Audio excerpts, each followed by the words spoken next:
ఈ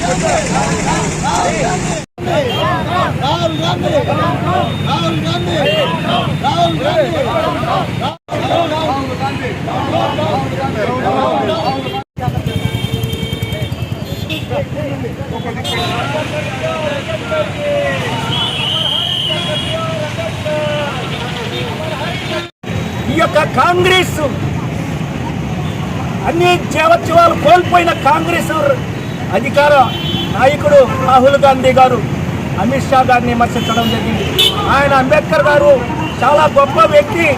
ఆయన గురించి మనం ఈరోజు ఎక్కువగా ప్రజల్లో తీసుకెళ్లాలా. ఆయన భారత రాజ్యాంగంలో ఏదైతే చెప్పాడో దాన్ని జనంలోకి తీసుకెళ్లాలా. అట్టడుగు వర్గాల్ని, అడుగు బలహీన వర్గాల్ని అంత్యోదయ పథకంతో దళితులకి అగ్రస్థానం కల్పించాలని చెప్పి భారత ప్రధాని నరేంద్ర మోడీ గారు కానీ అమిత్ షా గారు కానీ మాట్లాడుతుంటే దాన్ని వక్రీకరించి రాహుల్ గాంధీ గారు కించపరచడం జరిగింది. అంబేద్కర్ గురించి రాజకీయం చేస్తున్నాడు.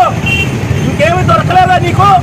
డాక్టర్ బిఆర్ అంబేద్కర్ మధ్య కాంగ్రెస్ అంటేనే డివైడెడ్ పాలసీ, బ్రిటిష్ పాలసీ, జనాల మధ్య, కులం మధ్య, మతం మధ్య, వర్గం మధ్య జనాల మధ్య జనాన్ని చీల్చి కుట్రతోటి కుతంత్రాలతోటి రాజ్యాధికారం సంపాదించే కాంగ్రెస్ ప్రభుత్వం ఈరోజు ఇలాంటి జిత్తులతోటి రాహుల్ గాంధీ ప్రయత్నం చేస్తున్నాడు.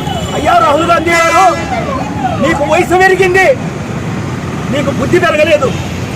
భారత ప్రధాని నరేంద్ర మోడీ గారు అంచెలంచెలుగా అభివృద్ధి సంక్షేమ పథకాలని ప్రజల్లోకి తీసుకెళ్తా ఉంటే నువ్వు అభివృద్ధిని గుర్తుపరిచారు. మీరు గత 50 సంవత్సరాలు రాజ్యాధికారం చేస్తే ఎక్కడన్నా అభివృద్ధి చూశారయ్యా? ఈ రోజు అభివృద్ధి అంటే ఏందో చూపిస్తూ ముందుకు పోతున్నాం. అలాంటి వ్యక్తిని విమర్శిస్తావా? మమ్మల్ని దళితుల మధ్య చిచ్చు పెడతావా? కులాల మధ్య చిచ్చు పెడతావా? మతాల మధ్య చిచ్చు పెడతావా అని చెప్పి ఈరోజు భారతీయ జనతా పార్టీ నిలదీస్తా ఉంది. కాబట్టి ఈ సందర్భంగా ఎస్సీ మోర్చా ఆధ్వర్యంలో గిరిజన మహిళలందరూ కూడా చైతన్యమయ్యారు. దళిత మహిళలందరూ కూడా చైతన్యమయ్యారు. ఈరోజు అందరూ కూడా వీధుల్లోకి వస్తున్నారు. దళితులు ఎవరైతే ఉన్నారో వాళ్ళకి ప్రథమ స్థానం కల్పించిన భారతీయ జనతా పార్టీ కించపరిచేయడానికి కొంతమంది నాస్తికవాదులు, కొంతమంది కాంగ్రెస్ కాలం చెల్లిన కాంగ్రెస్ ఇవాళ కాంగ్రెస్ మళ్ళా అధికారంలోకి రావడానికి కుయుక్తులతో వస్తున్నావు. రాహుల్ గాంధీ గారు, నిన్ను ఎంతమంది అయినా సరే ఈ భారతదేశంలో నీకు రాజ్యాధికారం రాదు. నువ్వు దేనికి పనికిరాని వ్యక్తిగా దీన్ని క్రియేట్ చేస్తున్నారు. ఎందుకు తెలుసా? నీ బుద్ధిని బట్టి, నీ పరిస్థితిని బట్టి, నీ మానసిక స్థితిని బట్టి. కాబట్టి ఆలోచించాలి. భారతీయ జనతా పార్టీ కానీ అమిత్ షా గారిని ఎవరైనా కూడా విమర్శిస్తే భారతీయ జనతా పార్టీ తల్లి బుద్ధి చెప్పద్ది.